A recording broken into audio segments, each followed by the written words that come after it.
કેવી ઘરવાળી મળે છે કે ખબર જ નથી પડતી. દીવો લઈને ગોતવા જાઓ ને તો મારી જેવી ઘરવાળી તમને નહીં મળે.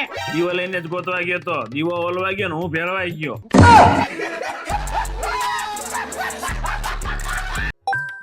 લોકો એવું કહે છે કે મા બાપની કર્મોની સજા પોતાના છોકરાઓને ભોગવવી પડે.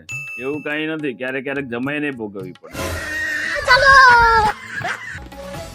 આમ તો જો સરકાર અમારા પુરુષો વિશે કઈ વિચારતી જ નથી. કેમ શું થયું? ગોલ્ડ નો ભાવ ઘટાડી દીધો, ગોલ્ડ ફ્લેક નો ભાવ વધારી દીધો. भारी मिस्टेक हो गया सर.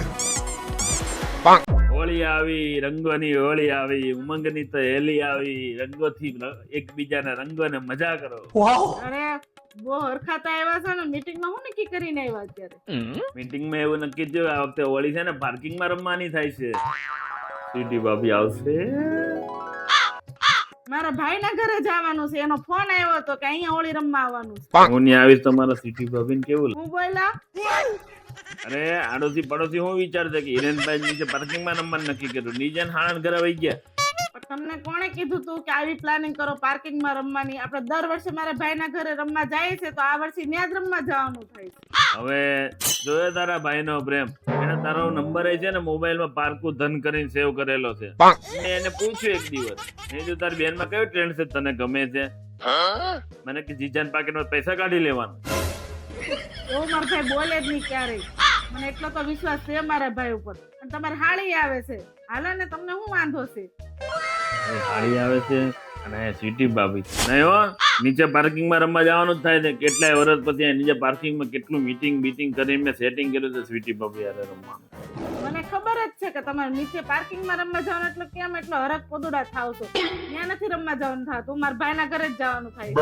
તાર ભાઈને ઘરે જવું હોય તો એકલી ભાઈ જાજે, હું તો નીચે પાર્કિંગમાં રમવા જાય. હું એકલી જાઉં એમ?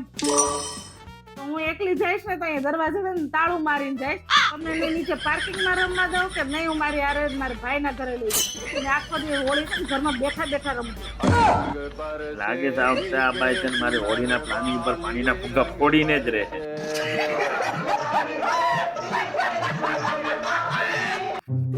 એમાં બફાઈ ગયેલા બટેકા જેવું મોટું કરીને બેઠી છે.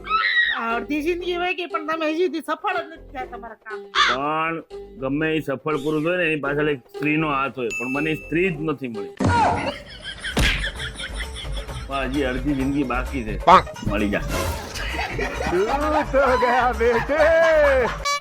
પેલા મંદિરે હાર ચડાયો હોય ને એમાં પછી ફૂલ કરમાઈ જાય કે એવું મોટું કરીને કેમ બેઠીશું? તમે એમ કેતા હતા આપણે એક દી પૈસા વાળા થાવ. કેદી પૈસા વાળા થાવું? લોન ના હપ્તા ભરાય જાય એટલે તરત. તમારી લોન કેદી પતે છે? પણ આપણે પૂરા થાય તેથી. કેવું કેવું? ઈ તો એવું, અમારે તો એવું, તમારે કેવું? કમેન્ટમાં જરૂરથી કહેજો. તમને શું કહું, દિવાળી અને હોળીમાં શું ફરક? દિવાળીમાં છે ને આપણે કબાટ ખોલીએ ને એટલે બધા જ કપડા આપણને જૂના લાગે, અને હોળીમાં કબાટ ખોલીએ ને એટલે ઈ જ કપડા આપણને બધા નવા લાગે. હું દિવાળીમાં સફેદ કપડા પહેરીને બહાર જાઉં તો કેવો લાગુ? રાજા જેવા. અને ઈ જ સફેદ કપડા મેં હોળીના દિવસે પહેર્યા હોય તો કાટિયાનો તોડ નાખું તમારો. ઈ જ ફરક છે હોળી ધૂળેટીમાં.